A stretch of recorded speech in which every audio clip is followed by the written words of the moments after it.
Alors, bonsoir tout le monde. Merci bien d'être présent à notre point de presse. Alors, écoutez, c'est un projet de loi qui nous laisse, sur notre appétit. Parce que malheureusement, notre proposition phare, celle qui rejoint l'ensemble des Québécois, celle qui fait que les Québécois vont pouvoir avoir confiance à nouveau au système politique, soit celui du plafond des dépenses électorales, qui est actuellement, comme on le sait, autour de 11-12 millions de dollars, dépendant du nombre d'électeurs.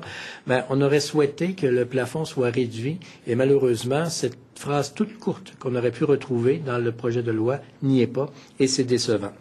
Je tiens à vous rappeler que concernant le plafond, pour nous, c'est un complément essentiel au fait de limiter les revenus, les sources de revenus, comme le propose le gouvernement. Je vous rappelle que la proposition du gouvernement de 100 $ maximum, ce n'est pas notre proposition, mais disons que c'est la proposition cousine. On n'est vraiment pas loin, parce que nous, on limite à 100 $, mais ce qu'on propose, c'est que le gouvernement multiplie par 3 la contribution personnelle d'un individu à un parti politique. Bref, on revient un peu au principe de ce que l'on appelle dans les partis politiques le club des 400, c'est-à-dire que la personne versait 400 $ mais avait un retour d'impôt de 300 $. Nous, on y va plus simple que ça. Ce qu'on dit, c'est que l'individu verse 100 $ et le gouvernement triplera la mise directement au parti politique. C'est notre proposition. Ce n'est pas celle du gouvernement, mais là-dessus, on peut jaser. Par contre, concernant le plafond, mais ça là-dessus, pour nous, c'est important. C'est important parce que c'est un complément essentiel à la proposition de réduire les contributions privées et c'est pour nous un outil efficace pour combattre la question des prête-noms. Et je vous dis pourquoi. Moins on dépense, moins on a de pression de ramasser d'argent, moins on a de pression de ramasser d'argent, plus on évite la question malheureuse des prête-noms.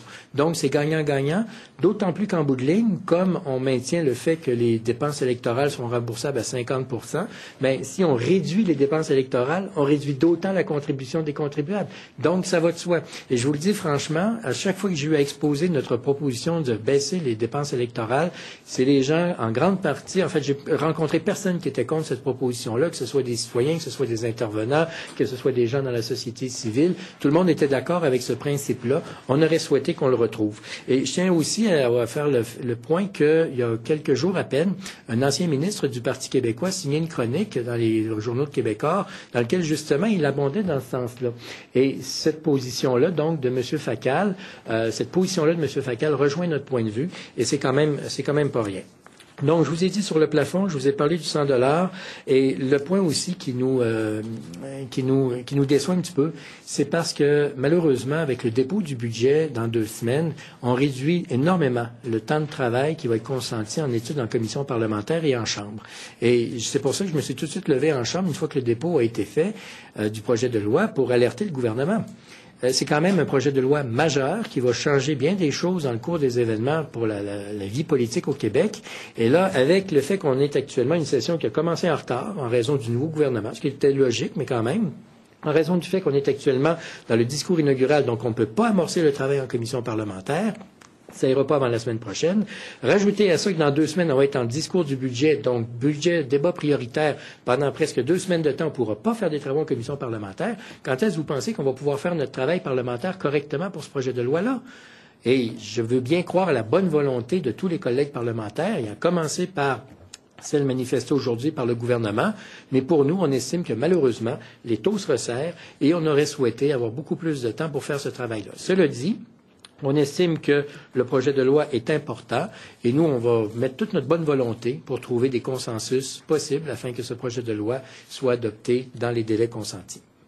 Pourquoi est-ce que vous pensez que le gouvernement n'a pas voulu aller toucher justement la question du plafond des contributions?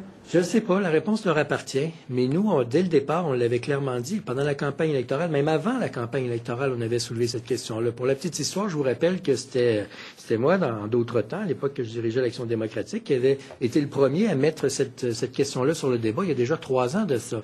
Rajoutez à ça qu'on en a fait à la coalition un point fondamental, ça faisait même partie de la plateforme que nos militants avaient adoptée lors de notre congrès de fondation, et qu'on était donc porteurs, ça faisait partie de notre plateforme. C'était clair que notre position était définie. On baisse le plafond des dépenses électorales et on donnait notre exemple. Avec à peine 2,9 millions de dollars, on a réussi à mener une campagne électorale efficace qui a réussi à amener les suffrages de 1,2 million de Québécois. C'est pas rien. Donc, on est capable de faire une campagne électorale sans faire une orgie de dépenses électorales. Les gens souhaitent un débat d'idées et non un débat de publicité. Alors, c'est à nous à être rationnels et je trouve ça dommage que le gouvernement n'ait pas saisi cette occasion-là dans ce projet de loi. Et je vous le dis, là, en une phrase ou deux, on est capable de régler ça. C'est pas lourd, là. C'est vraiment pas lourd. J'entendais le ministre Drainville tout à l'heure dire on veut se concentrer là-dessus, peut-être plus tard on verra ça. Mais moi, je pense qu'on est capable de trouver un consensus et c'est pour ça que j'ouvre la porte à la discussion avec le gouvernement et d'aucune façon je la ferme. On est capable de trouver un consensus pour qu'on s'entende sur à tout le moins une intention de vouloir s'entendre pour baisser les dépenses électorales. Ce serait déjà un grand pas de fait et les Québécois applaudiraient ce terrain d'entente qu'on aurait pu débusquer ensemble. Tantôt, on en parlera après les fêtes, Ouais. est-ce que ça vous paraît une porte? L'ouverture souhaitée ou Disons que la porte est ouverte comme ça, on aurait souhaité qu'elle soit un petit peu plus ouverte. Nous, on pense qu'en une phrase ou deux, on est capable de régler cette question-là. Et à tout le moins, si on était capable de l'inscrire dans la loi, qu'on a cette volonté-là de réduire les dépenses électorales, là-dessus, on est jasable. Mais nous, on maintient notre position qui est on tient notre position qui est d'avoir un plafond qu'on évalue à 4 millions de dollars. est-ce qu'il n'y a pas des désirs dans les lois? Ouais. C'est des articles, puis ça s'applique. C'est pas un jour le gouvernement fera voilà. ça. Là.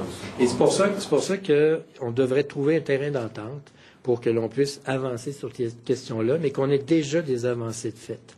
Et c'est pour ça qu'on va jaser avec le gouvernement puis avec l'opposition officielle. Il faut comprendre aussi que c'est un projet de loi semblable. C'est sûr qu'un gouvernement peut trouver un appui, soit de l'opposition officielle ou du deuxième groupe d'opposition, mais idéalement, c'est le genre de projet de loi qu'on doit accepter de consensus. Et c'est ce qu'on souhaite. Et c'est pour ça que nous, on ouvre la porte à la discussion, malgré les réserves, évidemment, légitimes, j'estime, qu'on a fait aujourd'hui. Is this a deal breaker if the government doesn't go along with your idea of putting a ceiling on election expenses? Is that a reason for you not to support this bill? Well, we are not in that stage now, but as far as I'm concerned, there is a good opportunity for the government and the opposition parties, both opposition party, or I would say even Québec Solidaire and the Liberal Party, to reach an agreement on the spending cap. And I think this is where we are now. People are upset with the fact that we can spend $10 or $11 million in just 1 month for an election ride. And I think that people deserve better. And as far as I'm concerned, we can reach a good agreement with other parties on the spending cap. We propose $4 million, and as far as I'm concerned, we can reach that deal because we can reach that cap. Why? Because our own party spent only $2.9 million, and we reached 1.2 million people voted for us. So we had this tremendous opportunity to reach a brand new deal with other parties, and I hope that the other political party will agree with us that it's time to have a new spending cap. So could this be adopted with the spending cap before Christmas? Well, we hope so. We hope so. And I think it will be a good Christmas gift for all Quebecers because at the next election, our political parties will spend less money. And you know what? The best deal is for the people because the people will pay less for the next election. It's not only the political party who will pay less. It's the people because, as we all know, the government will spend enough, will redonner de l'argent. How do you say that? Get back money for the half of the spending money during the election. So the contributor, the people, the taxpayer will have a plenty of. We will spend less money of taxpayer money with that deal. And as far as I'm concerned, that's the best deal that we can give to the taxpayer for Christmas. Thank you.